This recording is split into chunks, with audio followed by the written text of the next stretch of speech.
Saints Chargers preview with Pro Football Focus, Tampa Bay Trey, and Carmi V, and me, the face of the franchise. Today, we're going to listen to Pro Football Focus's preview of Saints Chargers. I will react to it and give you all my prediction for Sunday's big game. Season on the brink for the Saints. Saints at Chargers. What's the matchup that matters that you got here for this one, Carmen?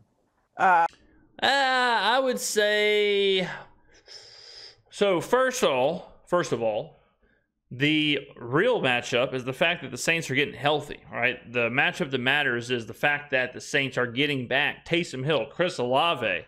They're getting back Cesar Ruiz. Okay, they're getting back some pivotal pieces.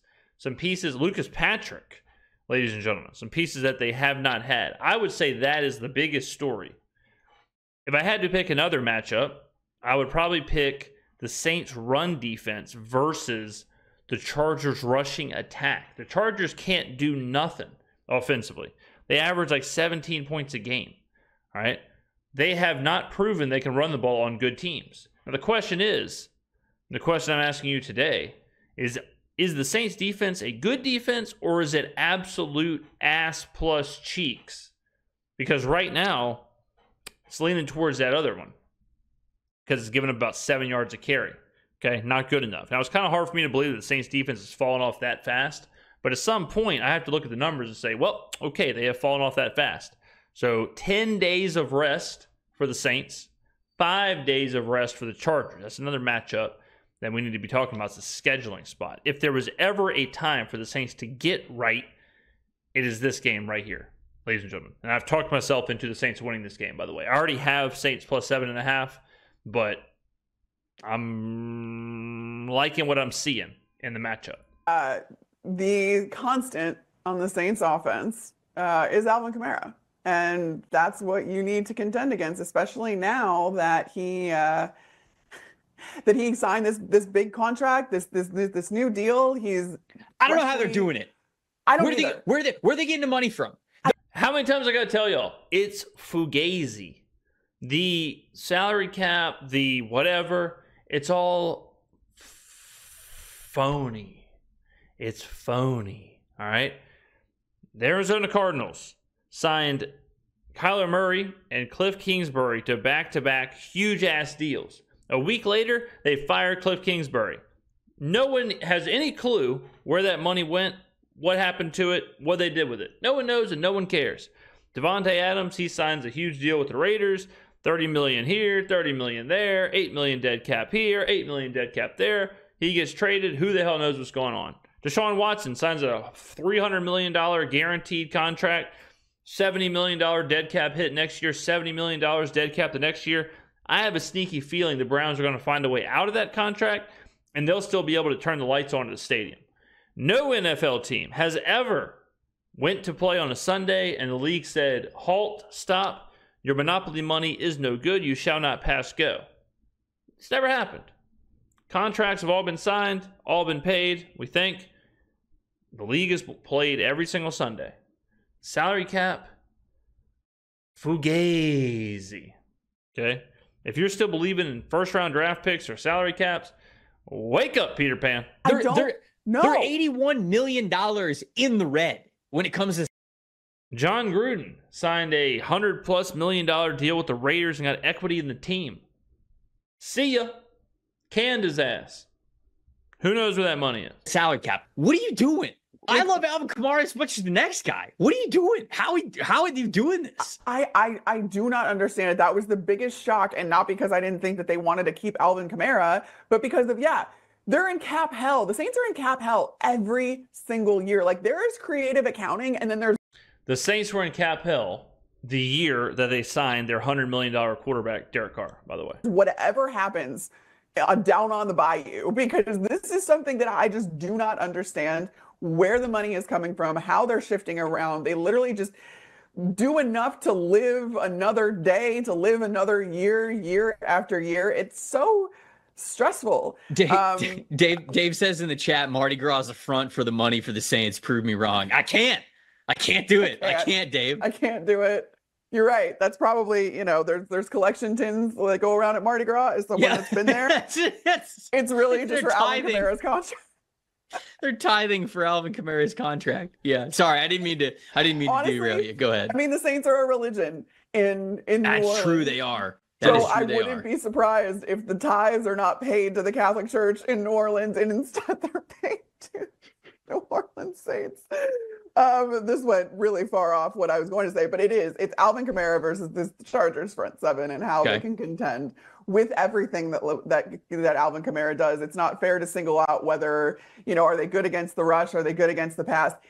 Alvin Kamara is going to be a factor in both of these things. That's why he's so productive. It's why that this Saints team is productive even with all of the quarterback shuffling and all that other stuff. Alvin Kamara looks back to the guy that we saw, that you and I honestly were so scared of, working in Tampa, all those years ago at this point. At public enemy number one was Alvin Kamara because just of how much he could just unleash on especially division teams. Not that that's coming into play here, but how do you stop Alvin Kamara? That is what's going to sway this game for the Chargers. Can they limit his production, especially when he has all of these fun things to be playing for now that he's got the fresh contract? Yeah, and unfortunately, I agree with you. Alvin Kamara is the talent that you want to run things through. And when it was going well for the Saints in the beginning of the year, we talked about the potent passing attack, but really it was just how they were running the football. But there have been instances since where he has been bottled up pretty well. And I feel like a Chargers defense that is number one in the NFL right now in points allowed per game, they're going to be a group that's going to figure that out. And so I think it's going to have to be a little bit more than that. And then the other side of the ball, the matchup that matters to me is the Saints defensive line versus the Chargers offensive line. Saints. Okay, let's just back it up a little bit. I was waiting for them to say literally anything of substance that I could react to. But so he mentioned that the Saints kind of got bottled up. Well, I would argue that the Saints got injured AF, and the Saints are getting healthier, especially on that offensive line that you mentioned, Tampa Bay Trey. So getting Cesar Ruiz, getting Lucas Patrick back, getting Taysom Hill back, getting Chris Olave back, I think it would get us closer to those first two games. So I don't know if I would say that they bottled him up as much as the Saints were playing with a USFL roster. Only 37 pressures on third and fourth down this season. That's just tied for. If they don't mention the injury report or mention the scheduling spot, by the way, I'm going to absolutely lose my mind. 23rd in the NFL. It's got to be a lot better when you're going up against a talent like Justin Herbert. Chargers offensive line and pass protection, 53 pressures allowed, which is tied for the 8th fewest. So this is sort of a really good unit versus a really bad unit. Can the Saints mitigate or raise the floor, I should say, of their defensive line, or maybe even raise the ceiling is probably the way that I needed to say it. They got to be able to get after the quarterback a lot better than they have so far this season. It looks like Spencer Rattler is going to play in this game. We're at least 1 week away from Derek Carr making his return. Yes, Rattler is going to start. Carr will return against Carolina. And so it's going to be a tough assignment for Spencer Rattler to go up against a defense that really knows what they're doing, that's coached very, very well. And I think that they've got to be able to get after Justin Herbert if they want to have any chance at all in this game to keep the scoreboard relatively low in that regard. We figure it's probably going to be low for the Saints anyways, because that's how the Chargers defense plays everybody. But the Saints defense has to do their side of things and make sure that the Chargers aren't lighting up the scoreboard themselves. Yeah, I mean, the Saints defense has to be better.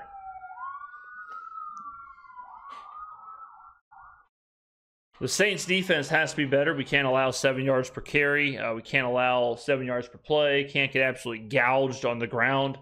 Carmi, don't look at me like that. Okay, please buy me a drink first.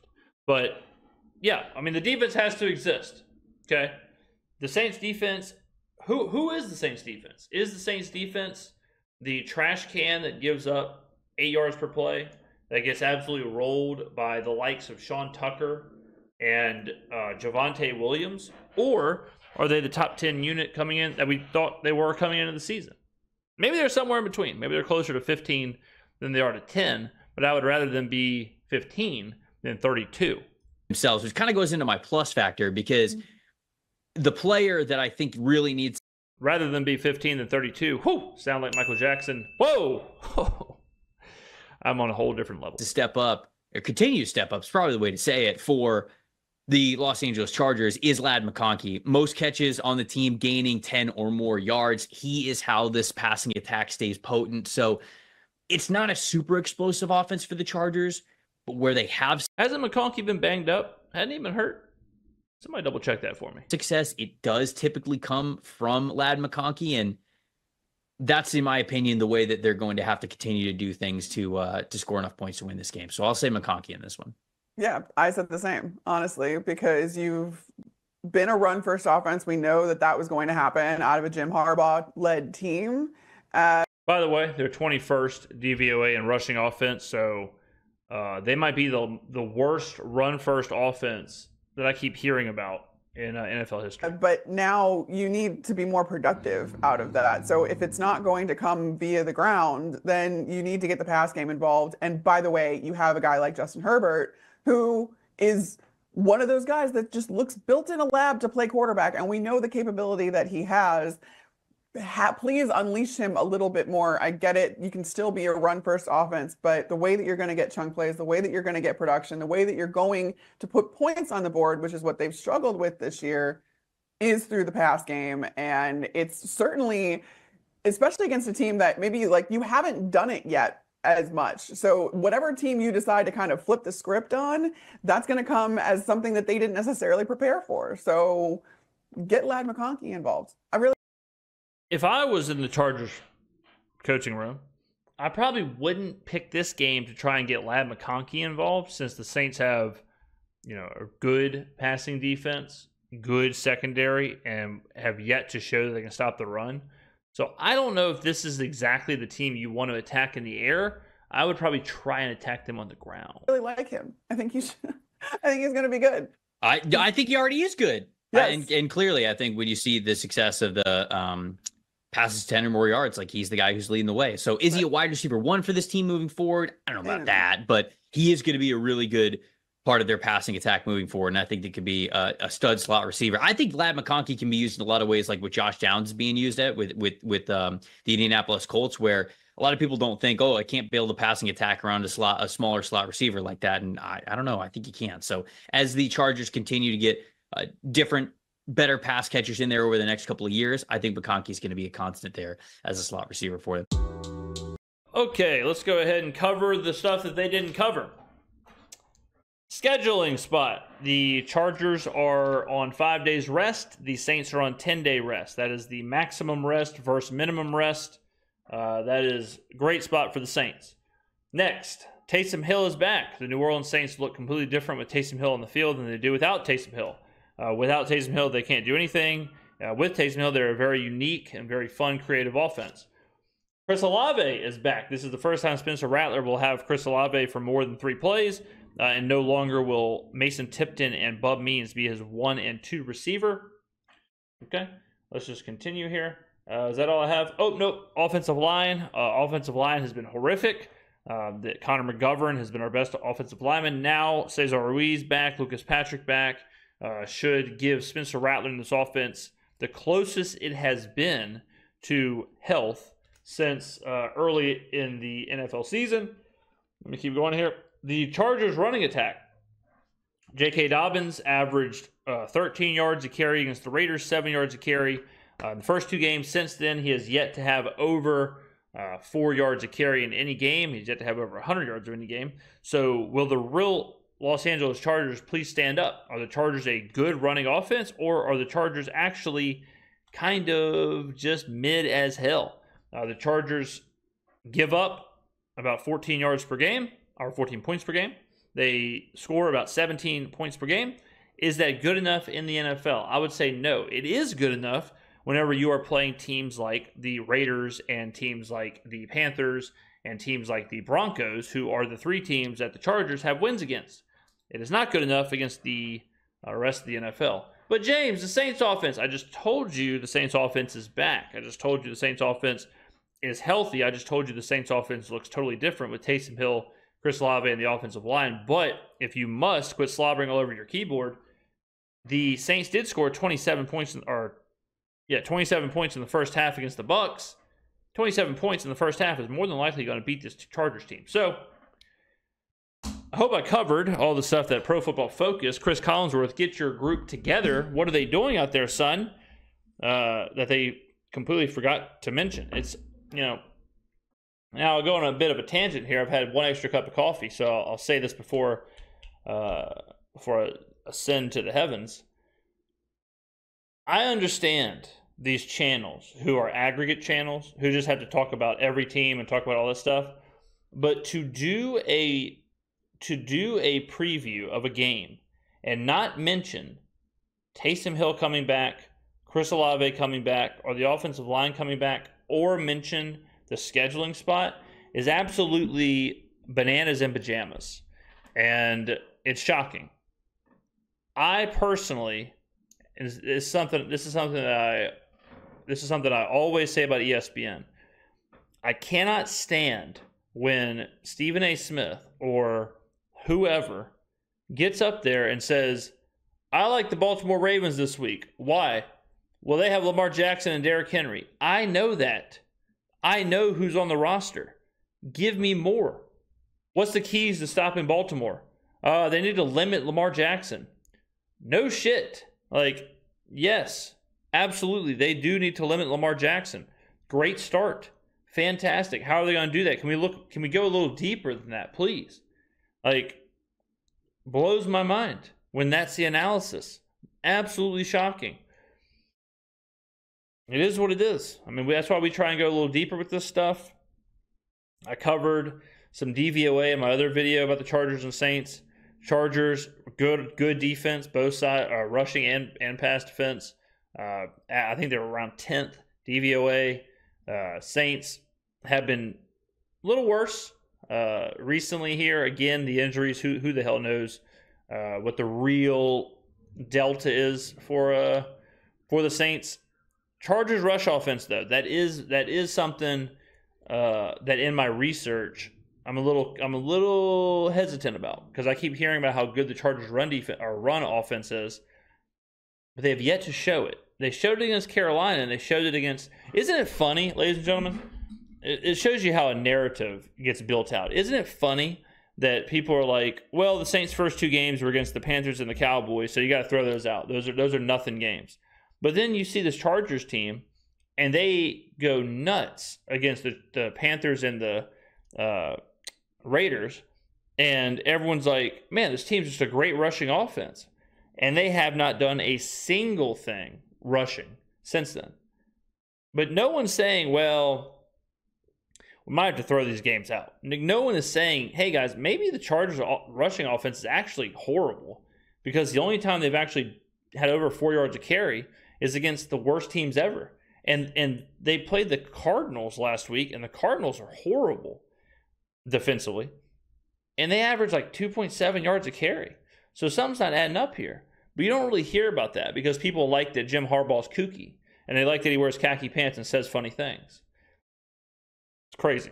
It's crazy how the narratives get built. Okay, ladies and gentlemen, thank you very much for watching. Get on down in the comments below. What do you think the key matchups are in this game? Do you think the Saints win? Do you think the Saints cover? Why or why not? Also, comment how, we're just completely changing the game. Make sure to get on down in the comments below. I'll see you in the next video. Peace.